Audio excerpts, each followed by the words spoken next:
experiência pessoal. Na Mansão do Caminho, que é um laboratório, por lá já passaram mais de 30 mil crianças que hoje são adultos. Em nossos lares substitutos passaram 876 crianças que nós educamos, hoje são adultos. Já nos deram mais de 300 netos e 16 bisnetos. Palavra pesada, mas já nos deram. Nós temos ali um laboratório de vidas.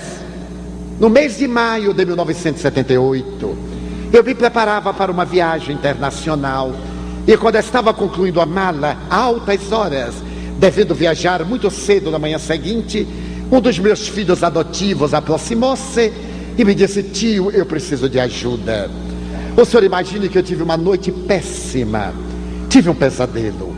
Eu tive a sensação de que um monstro me perseguia, ameaçava esganar-me.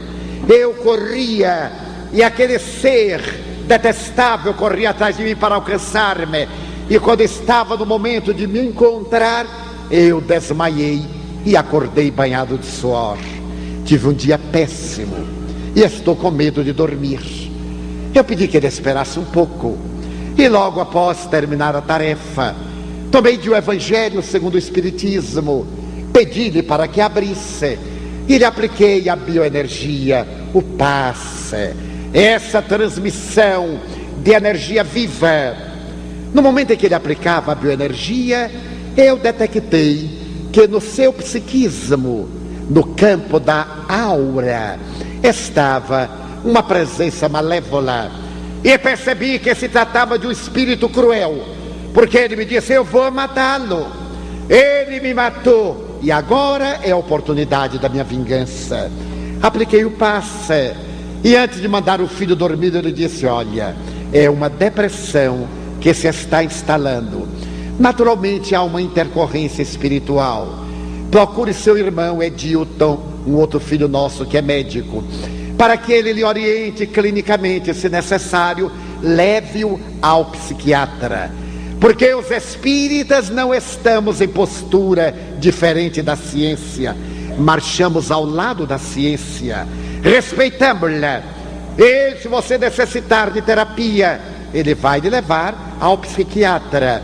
Mas procure distrair-se, procure fazer um esforço físico para transpirar. Ore, dê-lhe as recomendações que se faziam necessárias.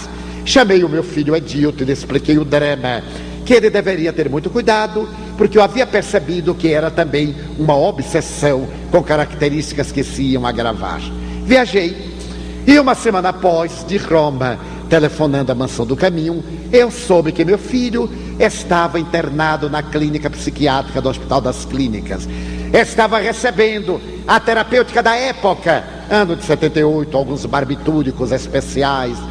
E à medida em que os dias se foram passando, sempre que eu telefonava, eu tinha uma notícia mais afligente. Ele estava pior e por fim, um mês após, ele estava fazendo sonoterapia, porque o seu transtorno viajou para a depressão bipolar. Ele começou a ter impulsos de suicídio e foi necessário ficar amarrado na cama e fazer-se sonoterapia. Preocupei-me e quando retornei 45 dias após, meu filho continuava com um quadro desesperador. O psiquiatra recomendou que eu não fosse visitá-lo, porque ele estava adormecido e a visita não seria saudável. A Mansão do Caminho é o departamento de assistência social do Centro Espírita Caminho da Redenção, que fundamos em 1947 com um grupo de companheiros abnegados. Nós temos todas as atividades típicas da doutrina espírita. Para quem não é espírita, permita-me dizer que essas atividades são doutrinárias: seminários, simpósios, conferências, diálogos, cursos, estudos da evangelização infanto-juvenil, todas as atividades de propaganda, de consolação, atendimento fraterno, aplicação da bioenergia, e temos as sessões práticas, também chamadas mediúnicas. Essas sessões estão divididas em dois grupos: aquela para atender as pessoas cuja mediunidade aflora e necessitam de orientação. Primeiro, a pessoa deve ser informada de o que é o espiritismo, fazer um curso para depois educar a mediunidade. É um grave risco a pessoa participar de atividades mediúnicas sem saber de que se trata. É o mesmo que entrar num gabinete de química sem conhecer as fórmulas e ficar brincando com aqueles líquidos transparentes, pensando que é água e pode ser ácido sulfúrico. E temos uma outra reunião, que é a chamada de desobsessão. A primeira nós chamamos de desenvolvimento, educação da mediunidade, educação do fluxo nervoso, educação dos hábitos. A outra é terapêutica, para atender a problemas especiais que dizem respeito a envolvimento com os espíritos perversos e com as várias enfermidades físicas, emocionais, psíquicas. Era dia de reunião mediúnica de desobsessão. E como eu faço parte, a nossa reunião é dividida em duas etapas. Às 19h30 nos encontramos, fazemos leituras, alguns diálogos, e às 20 horas passemos a parte experimental. Diminuímos um pouco as luzes, é feita a oração de abertura. A reunião mediúnica é constituída de um diretor, que nós chamamos psicoterapeuta espiritual ou doutrinador, de médiuns, de pessoas frias mediunicamente, de colaboradores para atividades de passes, constituindo uma equipe harmônica, que deve ser em pequeno número, de pessoas que se conheçam, que se estimem, que se respeitem, para que haja uma perfeita sintonia psíquica. E logo após a oração, eu fui instrumento de uma comunicação. As nossas reuniões são todas gravadas, para depois nós estudarmos, porque nós somos espíritas, mas não somos ingênuos. Nós temos crença na imortalidade da alma, mas não aceitamos quaisquer devaneios nervosos de natureza supersticiosa em absoluto. O espiritismo é a doutrina da razão, da lógica, do bom senso, do fato. Nós gravamos, quando vem alguma informação, esperamos que aconteça e avaliamos periodicamente, para não sermos vítima de embuste ou não enganarmos aos demais. Eu entrei em transe e veio uma comunicação que depois eu ouvi na gravação. A comunicação dizia em síntese o seguinte: estamos na noite de 31 de dezembro de 1899. Eu resido no Vale do Paraíba, na cidade X, perto da Serra da Mantiqueira, no estado de São Paulo. Eu sou homem proprietário de uma vasta gleba de terras. Estou cansado, sou casado, tenho um filho. Meu filho está entre 15 e 16 anos. Naquela noite especial, eu estava com uma estafa muito grande e pedi à minha mulher que me desse um chá relaxante para dormir. E a infame colocou um sonífero. Quando eu tomei o chá, eu dormi pesadamente. E depois acordei estertorado, agônico, e ao abrir os olhos, eu vi meu filho sobre mim, com os joelhos prendendo meus braços, um travesseiro de plumas sobre minha boca e nariz, e a minha mulher me segurava as pernas e ambos gritavam: morre, miserável, tu deves morrer, és sovina, nós iremos ver nos livros de ti, não haverá vestígio, não vão ficar marcas, morre.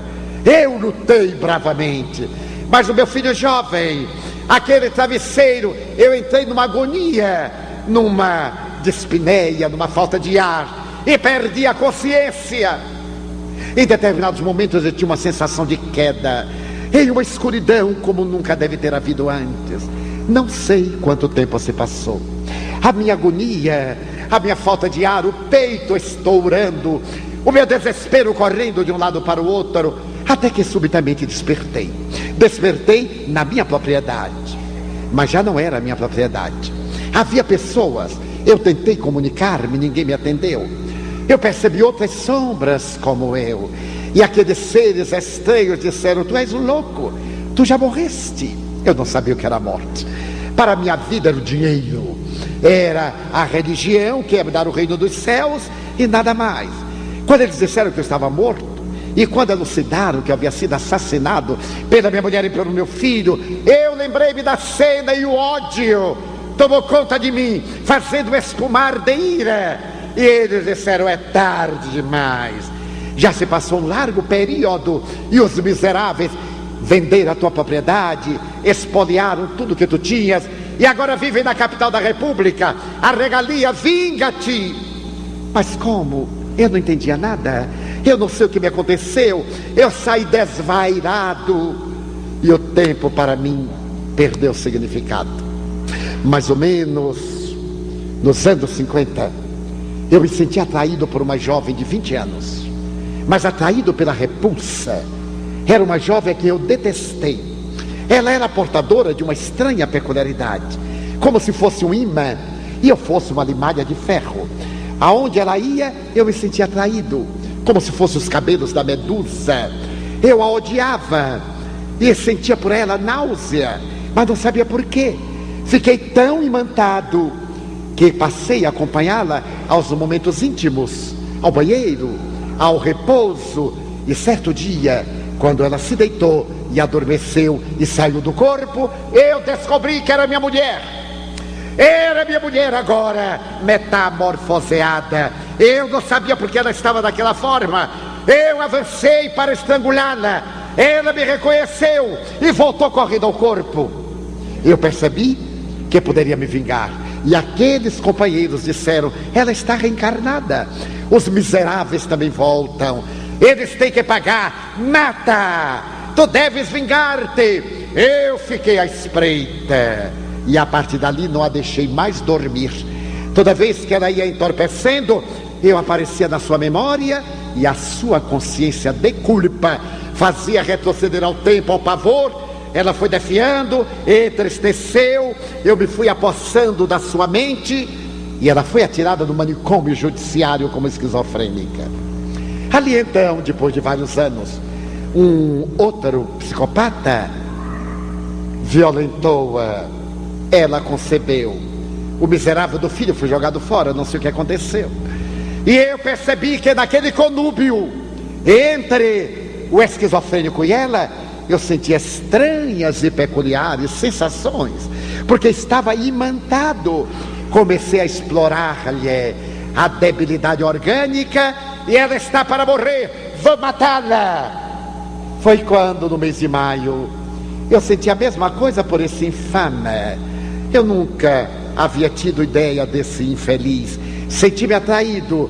Como eu já conhecia a história, dei-me conta que deveria ser o meu filho.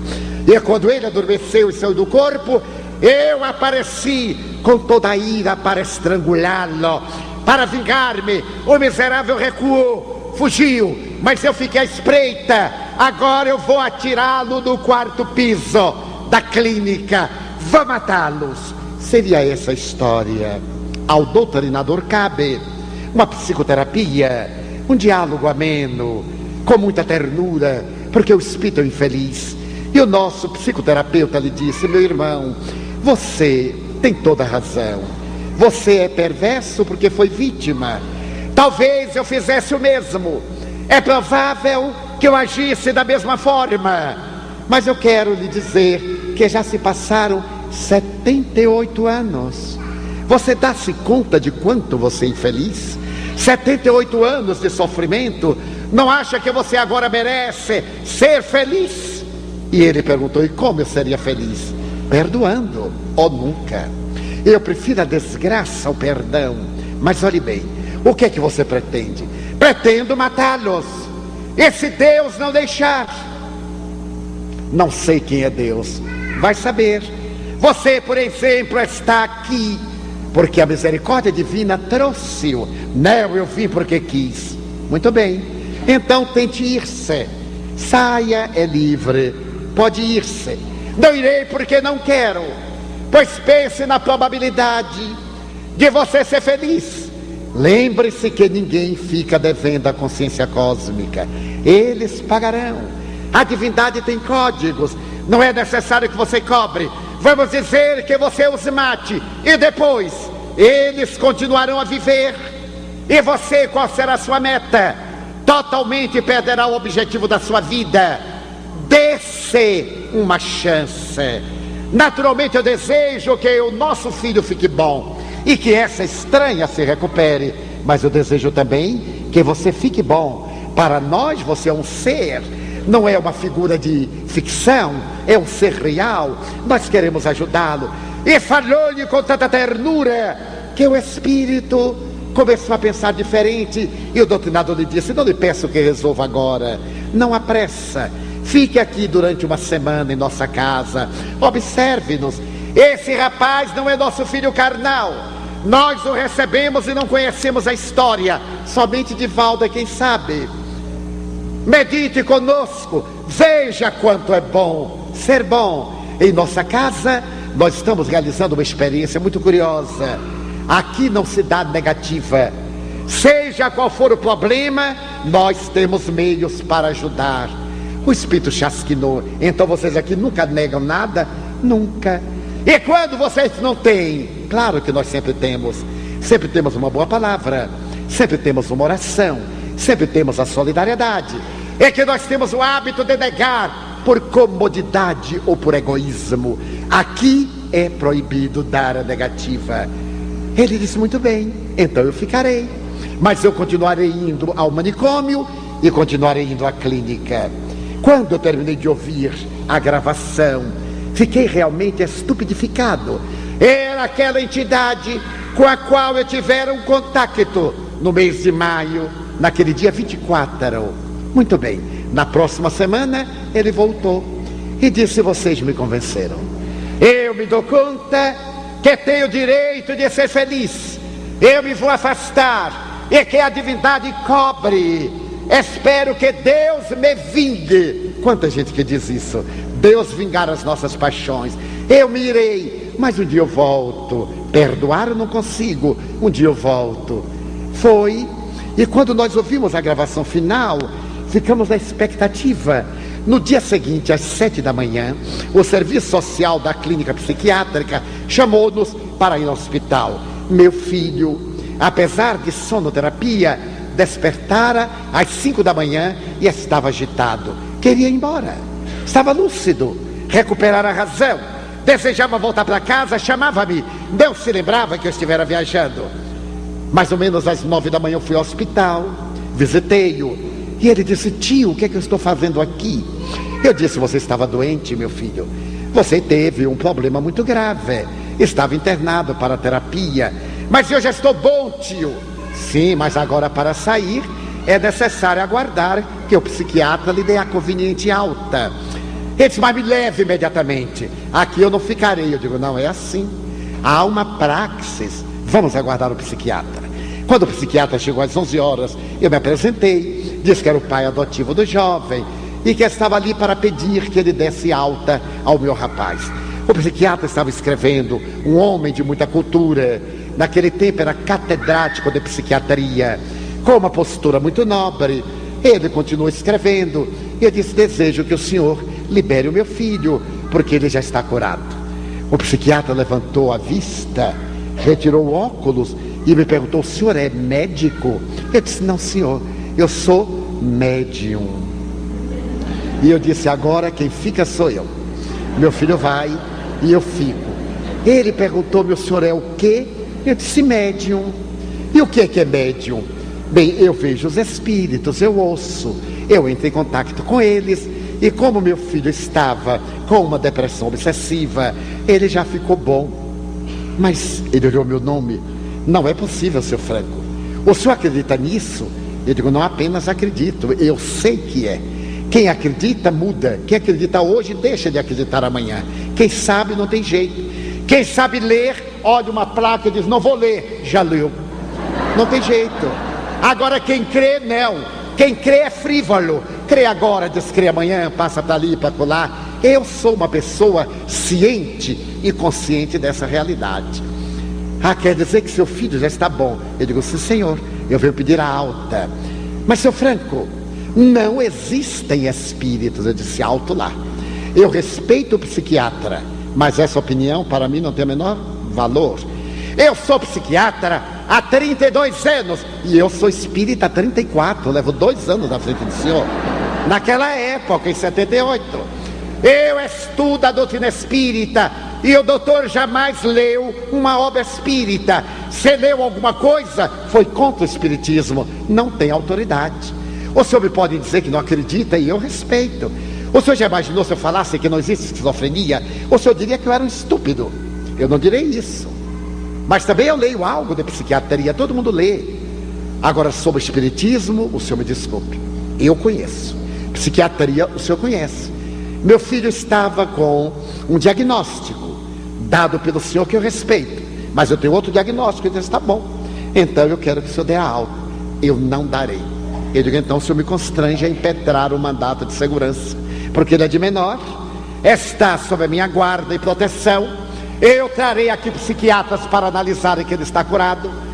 Mas seu Freco, ele tem uma depressão bipolar, ele vai suicidar-se. Não vai, doutor. Dentro de 10 dias, se ele sair daqui, ele já se terá suicidado. Eu digo, pois eu virei com ele trazer ao doutor, oportunamente, o seu convite de formatura, quando ele terminar a universidade. Pois se ele não se suicidar dentro de 10 dias, eu rasgo o meu diploma, coloco no prato e como. Eu depois, o senhor pode botar um pouquinho de alfafa para mudar o paladar, porque ele não vai suicidar-se. Ele então rabiscou e disse, o senhor é responsável. Eu disse, sim, senhor, responderei perante a justiça. Se ele suicidar-se, eu sou coautor, corresponsável. Levei o meu filho, entreguei ao médico clínico outro filho, convidei o psiquiatra para o acompanhar, e ele não voltou a ter qualquer episódio. Foi se refazendo, depois de mais de 40 dias internado, foi se refazendo, e um mês, um pouco mais, um pouco menos, o porteiro me chama e me diz pelo interfone, tio Divaldo, aqui tem uma mulher que quer falar com o senhor. Eu sei que não é a hora de atendimento, mas o caso dela me confrange. Ela está tão debilitada, está meio desvairando. Será que o senhor poderia recebê-la? Eu a mandei entrar, e quando a senhora chegou aqui, eu olhei, era o rosto do meu filho. Eu logo identifiquei, apesar de estar muito vergastada. Eu lhe perguntei o que desejava, ela me disse, seu Divaldo, eu era maluca. Eu fiquei no hospital 26 anos, doida, varrida. E aí eu fiquei boa. Um dia eu acordei boa e fiquei lá no pátio, até que alguém notou que eu estava boa. Aí o enfermeira disse, você está parecendo que está boa. Eu disse, estou boa. Então falar com o médico. O médico disse, olha, você está boa. Estou boa, então vai embora. Aí eu fui embora. Quando eu estava para sair, uma enfermeira disse, procure seu filho. Você teve um filho aqui há 15, 16, 17 anos e foi internado num lar de crianças da cidade. Era um rapaz, procure-o. Ele tem a obrigação de tomar conta de você. Quer dizer, obrigação relativa. Então, seu Divaldo, eu já procurei na casa do tio Juca. Não tem. E a outra casa é aqui. Eu queria saber se meu filho está aqui. Eu perguntei, como é o nome dele? Ai, seu Divaldo, eu não sei se tem nome. Eu estou dizendo, senhor, que eu estava doida, varrida no hospital. Minha filha, e como é que eu vou identificar? Eu não sei. Quantos anos teria seu filho? Entre 15 e 18 anos. Pois bem, já está na hora do almoço. Vem almoçar conosco. Não, senhor, uma pessoa muito humilde. Eu digo, olha, aqui, quem entrar, come. Porque no Nordeste já tem fome demais. Entrou aqui, tem que comer pelo menos, sai aliviado. Você vai almoçar conosco, depois você descansa, só às 17 horas. Naquele tempo nós não tínhamos o primeiro grau completo, só tínhamos até a 5ª série, e o ginásio eles faziam fora, agora fazem lá mesmo. Eles estão estudando, quando eles voltarem eu vou reunir, você me diz quem é seu filho. Será que eu acerto? Eu digo, acerta, porque mãe é uma coisa à parte. Não foi Deus quem fez as mães, foram as mães que impuseram a Deus os seus direitos, e então as mães são diferentes.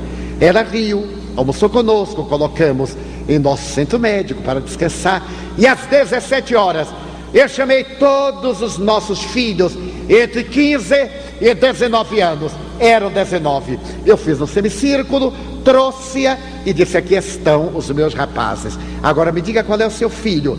Ela olhou para o da ponta e disse, mas Edivaldo, como é que eu vou saber? Eu digo, vai saber. E meu filho, o que estivera doente, cravou os olhos nela o tempo todo. Ela foi olhando o primeiro, o outro, bem lentamente. Seu Edivaldo, eu digo, vá adiante, vamos lá. Até que ela parou no meu filho, que era o último, o ex-paciente, os dois ficaram hipnotizados. Meu filho então veio, pálido, trêmulo, e chegou do meu lado direito, ela estava à esquerda, e ele disse: tio, quem é esta mulher? Não sei, meu filho. Tio, eu conheço esta mulher.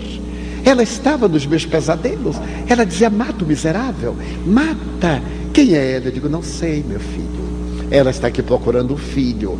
Ele deu a volta, chegou de frente dela e pronunciou quase pateticamente uma palavra que nunca havia dito: mamãe. Abraçou-a. Os dois caíram em pranto, e eu também, que não deixo ninguém chorar a sós, eu sou um excelente companheiro. Ficamos chorando. Eu disse: agora fiquem a sós, porque vocês têm 16 anos para botar em dia. Quando eu ia sair, ela disse: não me deixe a sós com ele, que eu tenho medo. Eu fiquei, conversamos. Eu procurei saber onde ela estava na rua. A família abandonou-a por esquizofrênica irrecuperável. Então eu lhe propus alugar um casebre lá no bairro da Mansão do Caminho. Ela viria ao centro médico fazer o tratamento. Nos fins de semana, o seu e meu filho iriam ficar com ela. E assim fizemos. Ela se instalou numa casinha que nós arranjamos, continuou o tratamento. Quando meu filho completou 18 anos, ele me disse: tio, eu quero morar com minha mãe. Eu disse: ainda é cedo. Você não tem trabalho, não terminou a universidade. Só depois, só o libero depois. Não há pressa. Mas tio, eu tenho uma dívida para com ela. Eu digo: dívida, meu filho, até o Brasil tem, e não vai pagar nunca. Então você aguente um pouquinho. Essa dívida nós pagaremos depois. Quando ele completou 22 anos, terminou a universidade, eu fui com ele ao psiquiatra, levar o convite. Quando o psiquiatra me viu, disse: mas seu Divaldo, eu agora já o conheço. Eu quero lhe dizer uma coisa: eu não comi meu diploma. Eu digo: graças a Deus, porque ia ser uma indigestão. Rimos. Ele é um homem extraordinário. Seu Divaldo, desde aquele dia que o senhor me arrasou, que disse que eu nunca havia lido nada, eu nunca tinha lido nada. Eu aí fui ler o tal de Allan Kardec. Depois eu fui ler os colegas. E eu vou lhe contar uma coisa: eu estou mais ou menos metido nessas coisas, porque o povo tem um medo da palavra que é horrível. Nessas coisas, nesses negócios, para não dizer a palavra espiritismo. Digo: doutor, vai ser uma maravilha para o senhor. Aqui está o convite do meu filho. Note que bonito, saiu ao pai, é claro. O senhor fez. Porque aquele menino, eu trabalhava numa autarquia, o IPASE, e uma funcionária do posto médico disse-me que havia nascido no manicômio uma criança que estava lá 3 dias e tinha que ser retirada. Não podia ficar no manicômio judiciário. Ela me perguntou se eu aceitava. Eu aceitei-o, levei-o para a Mansão do Caminho, criei uma história. Essa minha colega transferiu-se, perdeu o contato e nunca soube quem eram os seus pais. Ali estava agora, contei ao psiquiatra. Ele achou muito interessante. Quando meu filho completou 24 anos, ele se casou. Agora já estava numa melhor situação de vida, melhorou a casa, a mãezinha ao lado. Ela ficou com alguma leve sequela depois de mais de 20 anos de esquizofrenia por obsessão. Nasceu o seu filho, um menino. E ele me disse: tio, o senhor vai achar estranho, esse menino não me trouxe felicidade. Eu preferi uma menina. Eu não gosto do meu filho. Por que será? Eu digo: vai gostar. É um anjo, meu filho. Essa criança vai ser a razão da sua felicidade. Quando o menino completou 4 anos, ele veio até mim e disse assim: hoje o senhor vai me contar essa história. O senhor vai me dizer quem é ele. Eu quero saber quem é a reencarnação. Não é só se eu mentir, porque eu não sei. Mas, o Divaldo, o senhor tem que saber. Eu detesto esse menino e ele odeia minha mãe. É um trio de ódio que a gente vai maneirando. Quando eu melhoro, que eu abraço, a carinho, ele me beija, me morde. O que é que o senhor acha? Eu digo: olha, está dentro do esquema. Por enquanto ele morde, mais tarde vai fazer coisinhas piores. Mas eduque com amor e disciplina. Eduque. Tio Divaldo, ele é um espírito conhecido? Sem dúvida. Todos que nascem em nossa família são conhecidos. Nós fomos apresentados antes da reencarnação. Mas tio, é só... Eu disse: por enquanto, vamos ver que dá. Ele saiu. O menino estava no jardim de infância e um dia que eu passava pelo jardim, ele me chamou: Vodi, venha cá. Sentou-se na minha perna, eu me sentei no passeio. Ele passou a mão no meu rosto e disse-me: vô, eu se recordo daquele dia lá no escuro que eu falei para tio Nilson pela sua boca. Você se a lembra? Ele disse: não, meu filho, eu não me lembro. Vô, eu entrei na sua boca e disse assim: eu vou voltar. Eu sou fulano. Sabe quem é, vô? Eu digo: sei, meu filho. Pois eu voltei. Ele disse: voltou. E agora? Tem que ser muito bom para seu pai, para sua avó. Mas ela é má, né, vô? Ela é uma bruxa. Ele não é uma bruxinha. Está na moda a bruxinha. Você tem que a amar, meu filho. Falei-lhe. Ele teve, depois daquele insight, uma espécie de um sono. Voltou ao normal. E periodicamente ele diz assim: tio, por que eu não consigo gostar de minha avó? São as leis, meu filho. Ame-a e nunca mais. Meu filho teve qualquer episódio depressivo. Já se passaram 23 anos. Ele está agora um homem de 39 para 40 anos. O meu neto é um menino de quase 16 anos. Já está com uma visão diferente. Doutrinamo-lo através da evangelização infanto-juvenil. Participou da nossa juventude. Agora está no grupo intermediário e não apresenta mais as síndromes do ódio, da perturbação. Porque a doutrina espírita é o maior tratado de psicoterapia de que a humanidade tem notícia. Ela irá contribuir largamente para os transtornos depressivos e de outra gênese, através da lucidez da criatura, do despertar para a prece, para os atos de caridade, as boas leituras, para que o indivíduo se esforce. É possível sarar a depressão, libertar-se da obsessão, é claro. Olá, meu nome é Everton, eu sou o curador desse canal e toda semana você tem um novo episódio. Ficou alguma dúvida? Quer sugerir um tema? Escreva aqui embaixo, se inscreva. E toda semana você será o primeiro a saber e vamos melhorar nossos relacionamentos ao redor do mundo. Até mais!